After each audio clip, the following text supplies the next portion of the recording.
Hey, welcome back to part 2, and we're sitting with Leruo, Yes. and he is talking about information products, digital products, how to create them, how to sell them, what are some of the biggest mistakes that people make when it comes to launching their digital product businesses. And so far we've covered a few things. Number one, you have to be a good teacher. You might have all the information in your head, but you might not be able to process and really articulate that information back to someone. So that's step one. You have to be a good teacher. Number two, you need to really position yourself in the market on 2 levels. You need to be able to position yourself from a messaging standpoint, and you need to be able to actually pick the actual, what was Content level positioning. So content, and what is the other one? Product. Yes. And step 2 is really understanding that you need to be able to position yourself on a content level and on a messaging level. Is that right? Yeah. Did I get it right? Technically, yeah. Okay, we can just continue then. For some reason, I'm a little bit confused now. And that is a process in its own, as we've discussed. And then it's about actually putting the courses together, and that's where we left off with the last episode. That's what we want to take off today. Is when it comes to putting these courses together, any simple, quick maybe pieces of advice on what you think people should be looking for when they put their information together, and what maybe are some of the biggest mistakes people make. Just short and sweet if you can. Yeah, absolutely. So a lot of like the dream of what's sold as the digital product is the idea that you can create this product once and sell it infinitely, right? Because it's digital, there's no product cost, at least after creating it the first time, or minimal at least. No cost of replication. So everyone has a stream of like, okay, I'll create an ebook, I'll create a video course, and then I can literally sit back and like have the sales rolling in. Yeah. But at some point, so it comes back to the whole thing of being able to do it as a service and a coaching. So actually, for all our clients, I always recommend they have a community aspect. Even if they charge, even if it's going to be a super cheap product, you should always have a community, because the perfect product is going to sell by itself. Long story short, is you want to use your customers should get you more customers, right? And so the only way to refine your product is to actually get the feedback constantly, and adjust, right? And so we created our digital product training, but that's after consulting and working with the clients so much that I knew every little thing in their head where there was a problem, right? And I knew every single thing that we're going to struggle with, right? And so you have to, in my view, when launching a course, have a community, because it's going to help you as you craft the course. What we do, just actually as a step-by-step process, is first we create the blueprint for the training. So we actually create a presentation structure for like training as training material. So how we like to structure all our lessons is we have clear outcomes, and then we go through each point in the lesson. We try to make them not too long, and of course clear examples through everything. But once again, all of this can be recorded, can be delivered, but you need the community to adjust and see what they're struggling with the most. Yeah. And the more that you can adjust the course based on what people struggle with, right? In my view, the more scalable it truly becomes, right? Because then you have also the client flywheel, because that's a huge part in my view, at least for how we market, that makes the results, or it makes the selling a lot easier. Yeah. And it actually makes, it really strengthens your market dominance at the end of the day, because results is a huge thing, which is much more difficult to compete on versus just, marketing messages that people say. Results are actually more powerful, right? Sure. So a huge thing I think when launching courses, yes, structure it out perfectly. It's not so complex to structure out a course. You just need to have a little bit of a diagram for yourself. We have a course planner, and then we have like a presentation template that people can use, right? And you can use that as an ebook or even a video course, but most of our clients, we say video course is better. But after that, you need a community, because you need to be able to get that rapid feedback and see how you can improve it. Because the only thing that's better than making automated sales is scaling with automated sales and having people just come in and sell themselves on the whole thing. And I've seen a lot of people, once again, that's another mistake, right? Is productizing too much, too quickly, right? So you got to be able to refine it, adjust it, even that first product, whatever. And then you will get to the point where it's really, really good. And the only thing you're doing is just adding more and more, just trying to make it easier for your clients. If I have to ask myself, what is the most important thing? I feel like there is no most important thing. Everything is equally important, because some people would say marketing is the most important, but again, if you're not a good teacher, if you don't have good positioning, if you don't have good content, then that's going to be short-lived. You have to be an amazing teacher, but if you don't have good marketing, then you're not going to get more people to really understand what you're all about, and they're not going to go through the funnel and convert. And if you don't have good positioning, then the marketing is not going to work either, because then you're just falling on deaf ears and people are not resonating with the content. So it's like there's literally nothing that's, at least in my opinion, I don't know what your 2 cents on this. Like, it just feels like all three of those pillars are so crucial, and that it just doesn't work out with one of them missing. Yeah. So like it's all important, definitely. If I had to think though of 2080, of what matters the most at the end of the day, is it's definitely like the whole thing of being able to have proof of concept in how you teach. I think that's one, like, period, point number one. Yeah. And then if I had to skip to the next most important thing, it's marketing, right? Because that's the only two things you need. And you don't even need to have a website, email marketing. You don't even need to have any of that stuff. You don't yet need to even pay for ads, right? As long as you're good at marketing and you have a great product, right, you can scale, right? The other stuff is supposed to help you build your business better, structure it out well enough, right? But I would say those are the two, arguably the most important things, and I think the things that people struggle with the most, right? Amazing. Is So I would say, if I had to sum it up, is it what's most crucial? But yes, you're right. Like, in our process, we say they must do every step correctly. Yeah. Right. Don't fluff any step. Just follow what's proven. Yeah. Keep it simple. There's this one guy actually from South Africa. He's now in Australia. He's launching this thing called he's actually worked in the corporate world. He's launching an offer around new product development, and it's the way he's packaging his marketing is going to kill. Like, I can already tell. And so he's just done every step perfectly well. And so you just want to make sure you build the foundation correctly, right? And yeah, so I would definitely say, though, if I had to sum it up, if you can teach people really, really well, let's say you don't even have the course structured perfectly out, but as long as you can, find a way to deliver the information, whether that's through like calls, trainings, whatever it is, right? If you can teach people and you can do the marketing, like, you can make good money. At least, like, yeah, you can make good money. Tell me something. I think one of the questions that might be asked after watching this, people might be like, well, what platform do we use? Like, is it this? Is it that? Is it Kajabi or Go Level? Or, Yeah. Any thoughts on what platform works best? I know it's may be subjective and open to opinions, but what do you think? So it's actually a funny question, because part of one of those campaigns, the one where we scaled to 2 million a month with that big team, a huge part of my role was actually the funnel and the back end stuff of the strategy and stuff like this, right? So there was a lot of technical work I was doing. And you have to imagine, that company was getting, oh my gosh, I think it was like a few thousand people opting in every single day. There was no more than a few thousand. It was stupid. Like, I remember our tracking database, literally, like, it couldn't even handle that much tracking data, right? It was ridiculous, right? And so I've tried a lot of softwares, and I think there's two that I think of, in my view, are the best I've used, the most simple, because the worst thing you want to do is have a lot of softwares talking to each other. You'd rather simplify and have a few different softwares and try to get as much of them to integrate with each other. And so I can definitely say the two main ones as a CRM, website builder, email marketing, the best that I've actually, number one for me is Go High Level, and then number two is HubSpot, right? Amazing. Go High Level, I think, is really, it fits this business model so well. All the features and everything, it works flawlessly. And all my clients have moved into Go High Level. So Go High Level is really good as your main CRM. And they also do nicely, they do have a course there, they do have the community feature there.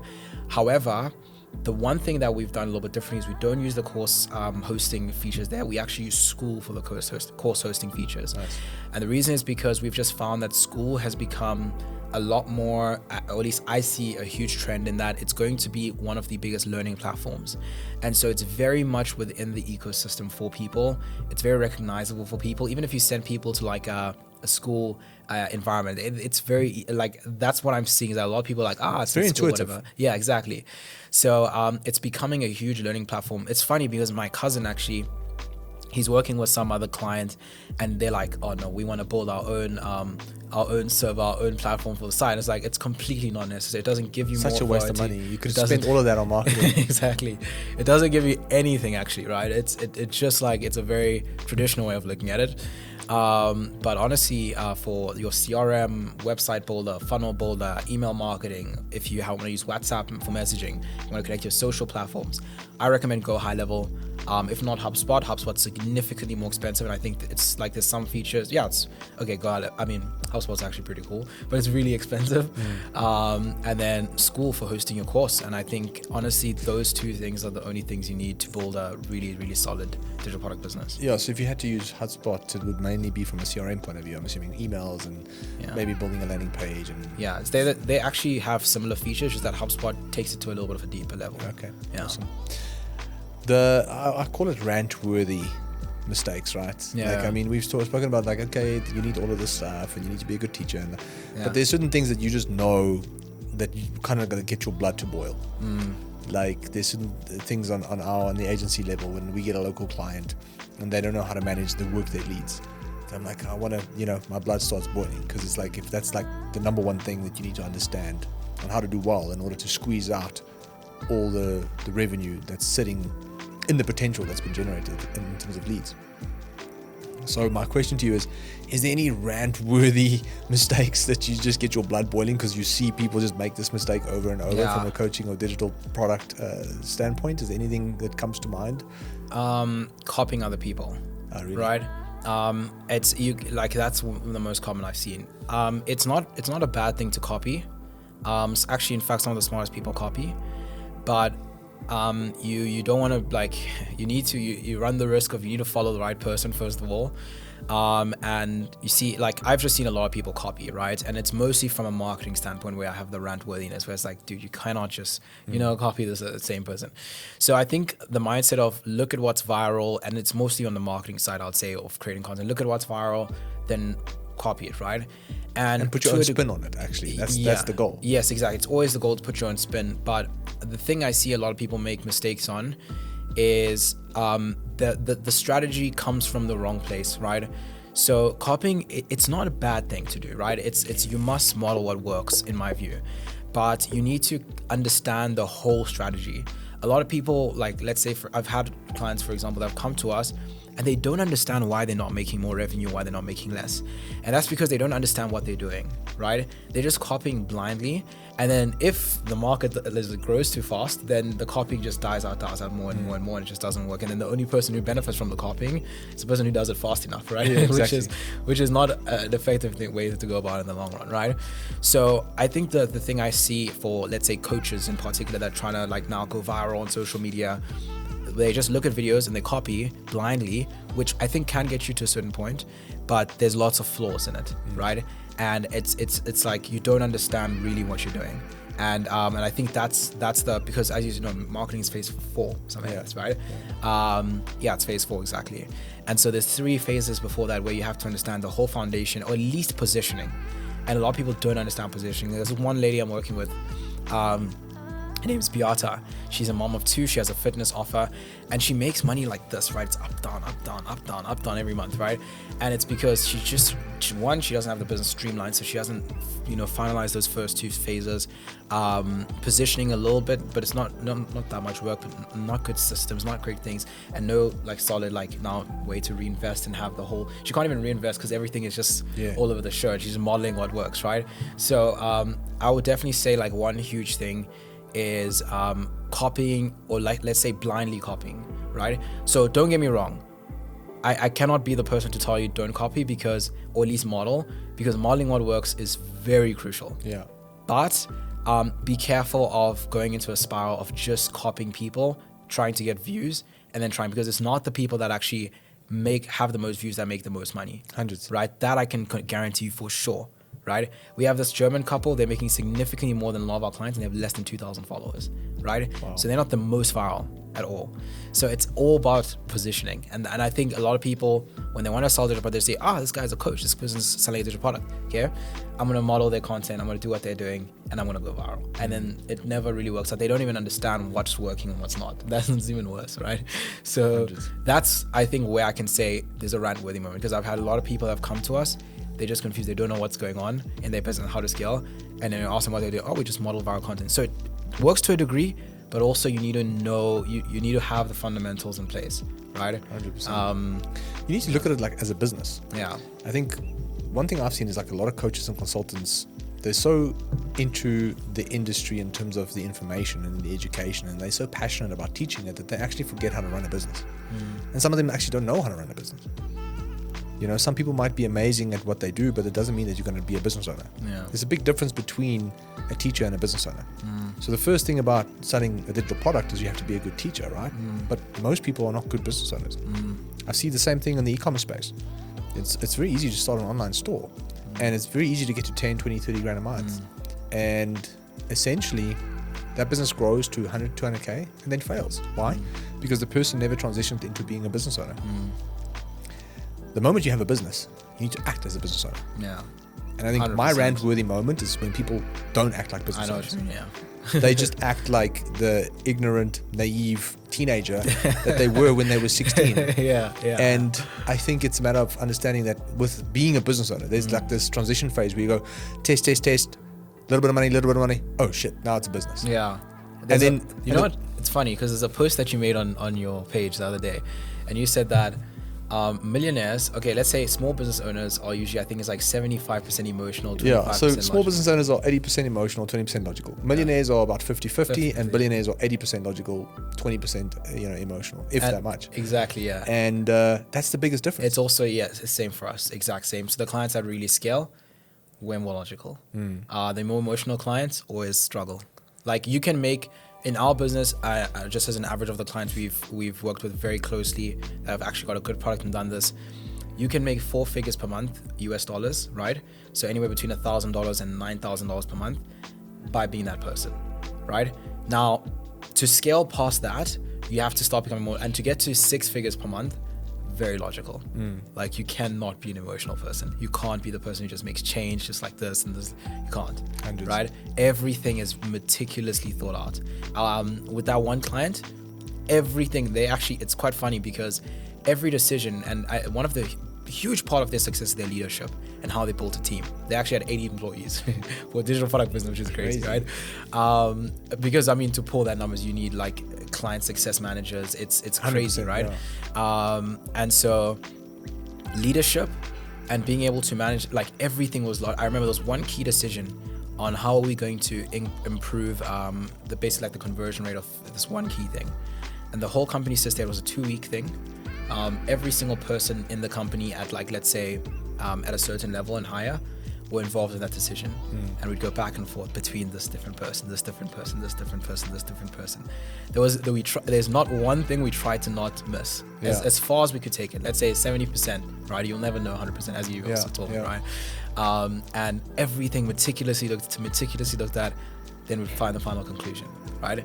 Most people are just like, I'm just gonna make the change fast. I'm just gonna do this, whatever it is. I feel like this is gonna be like, and they don't understand that it's key decisions, right? Being able to keep things simple, being able to have ways to measure those changes, right? Are so crucial, right? They even had a saying, it's like, we love to innovate, but never over innovate. And most importantly, they like to keep it stupid simple. And all those little principles, all those things, it comes from a very logical way of solving problems. 100%. I see the exact same thing with the e-commerce space. Is the emotional people just don't scale. They just can't scale. And we have 2 of our own internal brands, businesses that we started with partners. And the one partner is quite a technically inclined human being. He loves playing around on the site. And the moment we got to 500K a month, I said, now you don't touch the site. And every time he would make a change, I was like, get out. Don't touch the site, because we have a 2.3% conversion rate, and everything that you do can impact. Let's say it makes a 10% difference. We're losing 50K. What people don't understand is that when you're doing $1 million a month, most stores run at 100, like 10% PBT, profit before tax, and luckily we have profitable stores. But let's say hypothetically that you do 1 million and you do 100,000 Rand PBT. One change to that site and your conversion rate drops by, let's say, 30%. You've gone from 1 million to 700. Now, as opposed to making 100K profit, you're making 200K loss with one change. And that's what people don't understand. They go, oh, I'm going to change this banner. I'm going to do this. You don't understand. The moment you make that small change on such volume of traffic, you jeopardizing the whole business just because you didn't like the color of the banner. Yeah. You know, or I didn't like the wording. Yeah. Or I want to say this instead of that. If it's working, make incremental changes. For example, the team, we want to improve the website speed. The company's now at 2 million a month in revenue. So we're saying, guys, let's improve the website speed, but first, we're going to do it in phases. It's not we're just not going to just start installing plugins and random stuff and remove scripts. Yeah. What we're going to do is we're going to look at all the different apps. The first thing is we look at all the different apps that we don't need anymore. Let's delete that and wait. Cool. Amazing. Next step would be to look at all the images and maybe just reduce the size of the images. Cool. Those are the low risk, high impact moves that we can make. And then it's a matter of doing this and doing that and then wait and see. Because the moment conversion rate goes down, you can just revert. Of course. So you're mitigating the risk of losing money. I think this is the thing, like small business owners, the moment the store starts scaling, they're just overly emotional about the business.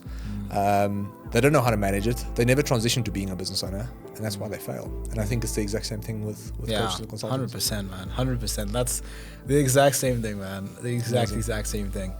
Listen, I think it was amazing having you here. Is there any final thoughts that you want to share? Now is the time to do it before we end off.